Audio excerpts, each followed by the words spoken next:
Hello friends, welcome back to Tamil movie reviews. நான் உங்கள் தமிழ். இன்றைக்கி நம்ம 2024 கனடாவில் வெளியான மார்ட்டின் படத்தோட திரை விமர்சனம் பற்றி தான் பார்க்க போகிறோம். இந்த படம் உங்களுக்கு தமிழ் டப் பண்ணி இப்போதைக்கு கொடுத்துருக்காங்க. பார்த்து என்ஜாய் பண்ணுங்கள். நல்ல ஒரு ஆக்ஷன் ஃபில்மே சொல்லலாம். இந்த படத்தோட கதை என்ன அப்படின்னு பார்த்தீங்கன்னா, படத்தோட ஸ்டார்டிங்லேயே நம்ம ஹீரோ காமிக்கிறாங்க. ஹீரோவை யாரோ பார்த்தா சுட்டுறாங்க. அதாவது பாகிஸ்தானில் ஹீரோவை யாரோ சுட்டுறாங்க. சுட்டதுக்கப்புறம் என்ன ஆகுது அப்படின்னு பார்த்தீங்கன்னா, ஸோ இவரு யார் அப்படின்றத பாகிஸ்தானுக்கு தெரிய வருது. அந்த சமயத்தில் என்ன பண்ணுறாங்க அப்படின்னா, ஹாஸ்பிட்டலில் இருக்க சொல்ல ஒரு சில நபர்கள் பார்த்தா இவரு பார்த்தா மொத்தத்தையும் மறக்க வைக்கணும் அப்படின்ற மாதிரி ஒரு ஊசியை போட்டுறாங்க. இதனால் பார்த்தா இதுக்கு முன்னாடி என்ன நடந்துச்சு அது எல்லாமே மறந்து போயிடுறாரு. அந்த சமயத்தில் இவரை பார்த்தீங்கன்னா பாகிஸ்தான் ஜெயிலில் தூக்கி போடுறாங்க. ஸோ அந்த ஊசி போடுறதன் காரணமாக இவரு ரொம்ப ஆக்ரோஷமாகிறாரு. ரொம்பவே பார்த்தா எல்லாத்தையும் பிடிச்சி அடிக்கிறாரு. அந்த மாதிரி இருக்காரு. ஸோ பாகிஸ்தானில் பார்த்தா ஜெயிலில் இருக்க ஸோ நிறைய பேர் அட்டாக் பண்ணுறாங்க. எல்லாரையுமே துவம்சம் பண்ணிடுறாரு. ஸோ அதுக்கப்புறம் எப்படி பார்த்தா பாகிஸ்தான்லேருந்து தப்பிச்சு வந்துடுறாரு. இந்தியாவுக்கு வந்துடுறாங்க. அந்த சமயத்தில் பார்த்தா அவருக்கு நிறையா ஃப்ரெண்ட்ஸ் இருக்காங்க. அவருக்கு அதான் என்னமே தெரியாமல் இருக்க மறந்துடுறாரு எல்லா விஷயத்தையுமே. ஸோ இதுக்கு முன்னாடி அந்த எல்லாமே மறந்துடுறாரு. அந்த சமயத்தில் எப்படி நம்ம அப்படின்றத கண்டுபிடிக்கிறாரு. அதுக்கப்புறம் நடுவில் பார்த்தா ஒரு ட்விஸ்ட் வைக்கிறாங்க. ஸோ ட்விஸ்ட் என்ன அப்படின்னு பார்த்தீங்கன்னா, இதில் பார்த்தா டபுள் ஆக்ஷன் இருக்காங்க. ஸோ டபுள் ஆக்ஷன் இருக்காங்க. இதில் ஒருத்தர் நல்லவர் ஒருத்தர் கெட்டவர் அந்த மாதிரி தான் கொண்டு போயிருக்காங்க.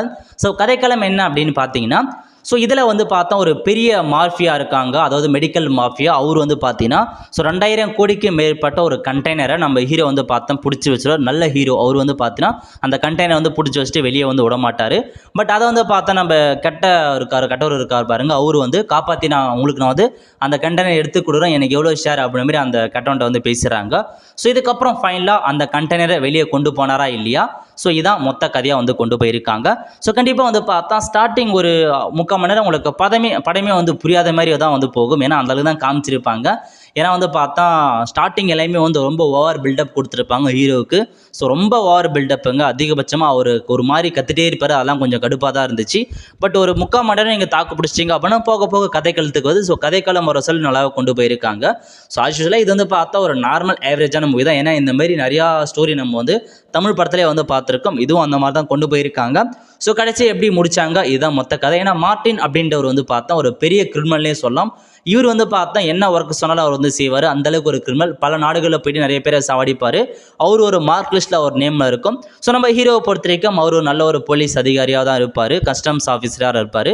ஸோ இதுக்கேற்ற மாதிரி அந்த கண்டெய்னரை பொறுத்த வரைக்கும் அந்த கண்டெய்னர் வெளியே விட்டாங்க அப்படின்னா ஸோ பலாயிரக்கணக்கான மக்கள் பாதிக்கப்படுவாங்க. ஏன்னா மெடிக்கல் மாஃபியை பொறுத்த வரைக்கும் அந்த மருந்தெல்லாம் பயன்படுத்தாங்க அப்படின்னா ஸோ எய்ட்ஸ் அந்த மாதிரி பல வகையான நோய்கள் வருது. அதன் காரணமாக ஹீரோ அந்த கண்டெய்னர் பிடிச்சி வச்சுட்டு விட மாட்டார்.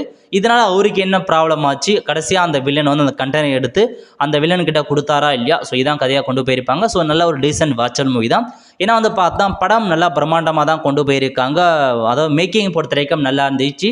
ஸ்க்ரீன் பிளேயும் நல்லா தான் கொண்டு போயிருந்தாங்க. ஃபஸ்ட்டு 3/4 மணி நேரம் நல்லா தான் இருந்துச்சு. பட் உங்களுக்கு கதை புரியாமல் போகும். ஸோ போக போக கதை என்ன அப்படின்றது புரியும். இந்த படத்தில் ஒரு சில ட்விஸ்ட் டர்ன்ஸ்லாம் வச்சுருக்காங்க. அதெல்லாம் நல்லா தான் இருந்துச்சு. ஸோ கண்டிப்பாக ஒரு டீசன்ட் வாட்சல் மூவி. கனடாவில் இப்போதைக்கு தற்சமயத்திலான ஒரு நல்ல ஒரு மூவினே சொல்லலாம். ஸோ பார்த்து என்ஜாய் பண்ணுங்க. ஏன்னா ஒரு இரிட்டேட்னா அந்த ஹீரோ பண்ணுற மேனரிசமாக இருக்கட்டும், அவர் கத்துறதா இருக்கட்டும், அதெல்லாம் கொஞ்சம் இரிட்டேட்டாக தான் இருக்குது. ரொம்ப ஓவர் பில்டப் கொடுத்துட்டாங்க.